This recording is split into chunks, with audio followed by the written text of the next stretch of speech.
Motor self start क्यों नहीं होती, सीलिंग फैन में हम कैपेसिटर क्यों यूज़ करते हैं, या फिर जो हमारी ट्यूबलाइट होती है ट्यूबलाइट में हम स्टार्टर क्यों यूज़ करते हैं, या फिर स्टार्टर का क्या काम होता है। इस टाइप के क्वेश्चन बहुत ज़्यादा पूछे जाते हैं, क्योंकि ये छोटे छोटे क्वेश्चन है जिससे अगर आप इनका आंसर दे देते हैं तो इंटरव्यूअर लगभग अंदाज़ा लगा लेता है कि आपको इस टॉपिक से रिलेटेड अगर आपसे इंटरव्यूअर ने अगर आपसे ये पूछ लिया कि सीलिंग फैन में कैपेसिटर क्यों लगाया जाता है, अगर आपने इसका आंसर दे दिया तो इंटरव्यूअर अंदाजा लगा लेता है कि आपको इसका मतलब ये है कि सिंगल फेज इंडक्शन मोटर से रिलेटेड आपको लगभग सारा आता है। ठीक है, तो अगर हम इस वीडियो में बात करें कि कैपेसिटर हम क्यों यूज़ करते हैं तो इसका आपको मतलब एक सिंपल सा सॉल्यूशन मिलेगा। आप इस वीडियो को आखिरी तक देखते रहिए ताकि आपको अच्छे से समझ में आए। अगर आपको ये वीडियो पसंद आए तो प्लीज़ आप इस वीडियो को लाइक ज़रूर करें, क्योंकि हमें अंदाज़ा लग जाता है कि आपको हमारी वीडियोस अच्छी लग रही हैं या नहीं लग रही हैं। तो आप प्लीज़ हमारी वीडियो पर लाइक और कमेंट ज़रूर कीजिए। ठीक है, तो चलिए हम इस टॉपिक को स्टार्ट कर लेते हैं। सबसे पहले हम डिस्कस करते हैं कि ऐसा होता क्यों है। देखिए, कई बार अक्सर आपने देखा होगा कि अगर आपका फ़ैन कई बार इस कंडीशन में होता है कि वो वाइब्रेट करता है बट चलता नहीं है, लेकिन अगर आप उसे किसी डंडे से या फिर अगर किसी अदर मतलब कि किसी भी चीज़ से अगर उसकी जो ये फ़ैन की ब्लेड है इन ब्लेडों को अगर एक धक्का देते हैं तो धक्का देने के बाद क्या होता है, ये हमारा जो फ़ैन है ये चलने लगता है ना। कई कंडीशन में ऐसा होता है, तो हम तुरंत अंदाज़ा लगा लेते हैं कि हमें इसका क्या काम करना है, हमें इसका कैपेसिटर को चेंज करना है। तो हम डायरेक्टली इसका कैपेसिटर चेंज कर देते हैं और चेंज करते ही हमारा जो फ़ैन है वो नॉर्मल जैसे पहले चल रहा था वैसे ही चलने लगता है।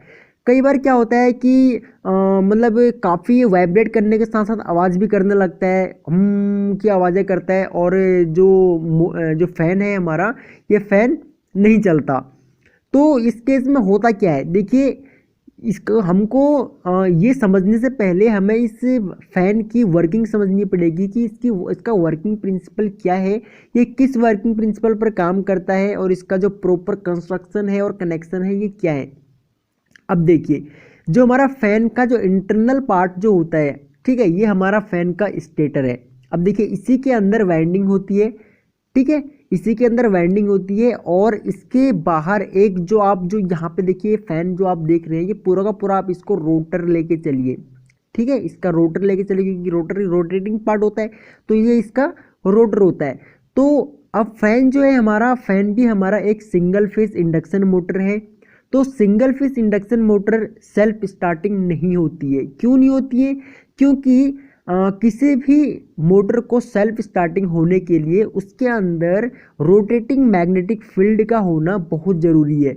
अब होता क्या है कि सिंगल फेज इंडक्शन मोटर में हमारा जो मैग्नेटिक फील्ड होता है वो रोटेटिंग ना हो करके अल्टरनेटिंग होता है। ठीक है, अब देखिए अल्टरनेटिंग होता है, इसलिए हमारा जो ये जो सिंगल फेज की जो मोटरें होती है वो सेल्फ स्टार्ट नहीं होती है। इनके लिए हमें कैपेसिटर यूज़ करना पड़ता है। अब देखिए क्यों करना पड़ता है। ठीक है, अभी यहाँ पे हम इसको समझने की कोशिश करेंगे।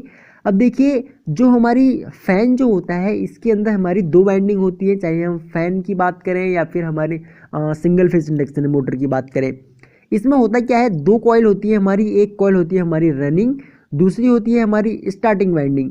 ठीक है, एक रनिंग वाइंडिंग होगी, दूसरी होगी स्टार्टिंग वाइंडिंग। ठीक, इसके बीच में होता है हमारा रोटर। अब देखिए यहाँ पे एक होगी हमारी रनिंग वाइंडिंग, दूसरी होगी हमारी स्टार्टिंग वाइंडिंग, और इसके बाहर यहाँ पे होगा हमारा, ठीक है, रोटर।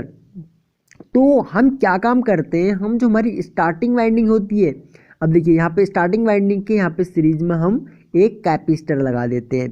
कैपेसिटर का काम क्या होता है, कैपेसिटर का काम इतना होता है कि हमारी मोटर को स्टार्टिंग में स्टार्टिंग टॉर्क प्रोवाइड करवाना। ठीक है, यहाँ पे देखिए, यहाँ पे मैंने आपको एक हैवेल्स का स्टार्टर दिखा रखा है, और जो हम फैन में नॉर्मली जो स्टार्टर जो कैपेसिटर जो होता है, ठीक है, कैपेसिटर जो हम यूज़ करते हैं वो 2.5 माइक्रोफेराड का यूज़ करते हैं। कई 2 माइक्रोफेराड का भी यूज़ कर लेते हैं, कोई 3 माइक्रोफेराड का भी यूज़ कर लेते हैं। तो अब बात आती है कि ऐसा होता क्यों है, हम बिना कैपेसिटर के इन मोटर को क्यों नहीं चलाते, यानी कि हम जो सीलिंग फ़ैन है सीलिंग फ़ैन को क्यों नहीं चलाते, या फिर हम चलाएं भी तो ये चलते क्यों नहीं है। है ना। अब हम इसके बारे में डिस्कस करेंगे।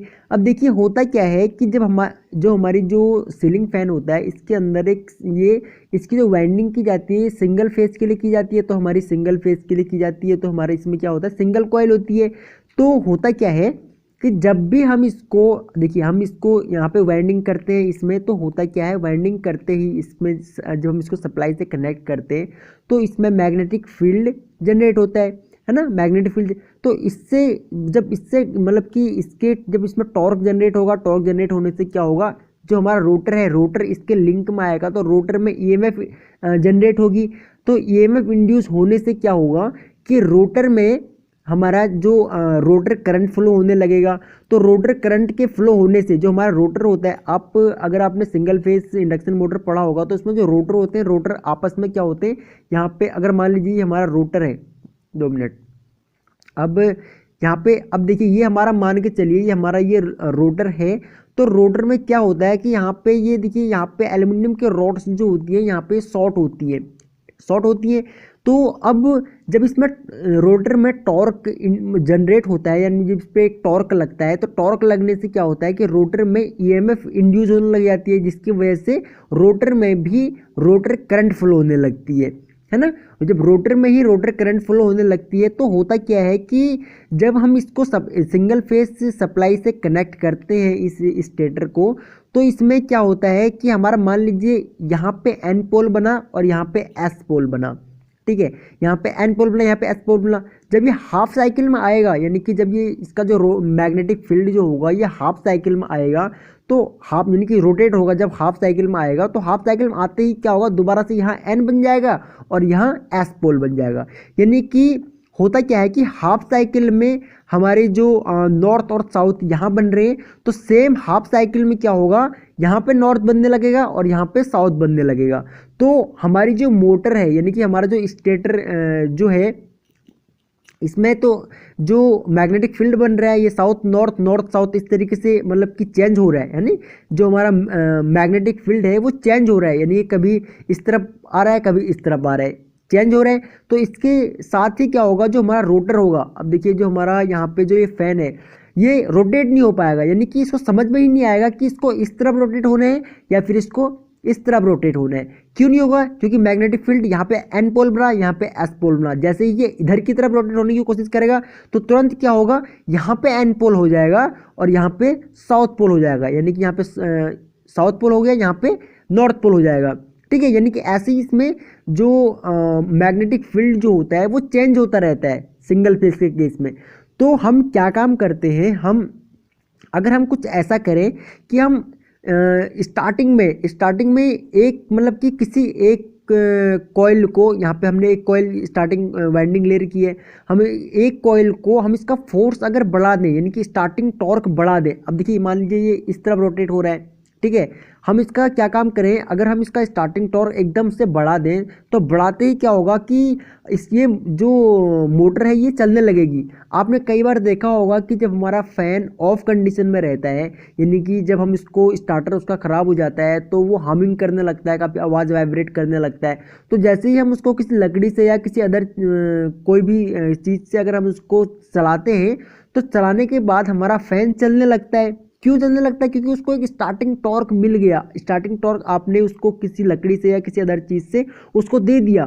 तो सेम अगर हम क्या काम करते हैं, स्टार्टिंग में एक मैग्नेटिक यानी कि जो फील्ड है या फिर एक मैग्नेटिक फोर्स जो है हम वो बढ़ा देते हैं। स्टार्टिंग टॉर्क एक जगह मतलब कि एक वाइंडिंग का बढ़ा देते हैं। तो एक वाइंडिंग का स्टार्टिंग टॉर्क बढ़ाने से क्या होता है, हमारी जो मोटर है वो चलने लगती है, ठीक है। इसी तरीके से हम यहाँ पे क्या काम करते हैं, इसकी स्टार्टिंग वाइंडिंग में हम कैपेसिटर लगा देते हैं। तो कैपेसिटर लगाते ही क्या होगा कि इस तरफ का स्टार्टिंग टॉर्क हमने बढ़ा दिया।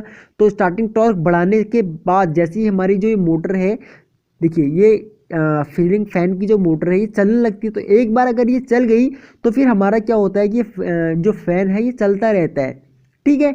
अब ये चलता रहता है तो हमें स्टार्टिंग टॉर्क को देने के लिए हमें कैपेसिटर यूज करना पड़ता है, ओके।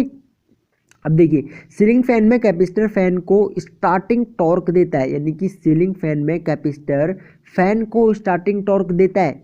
अब ये लाइन आपको याद करके रखनी है, क्योंकि इंटरव्यूअर अगर आपसे पूछता है कि कैपेसिटर हम जो सीलिंग फैन में हम कैपेसिटर क्यों यूज़ करते हैं, तो आप सीधा सीधा आंसर दे सकते हो कि स्टार्टिंग टॉर्क को बढ़ाने के लिए, यानी कि कैपेसिटर जो होता है हमारे सीलिंग फैन में स्टार्टिंग टॉर्क देता है।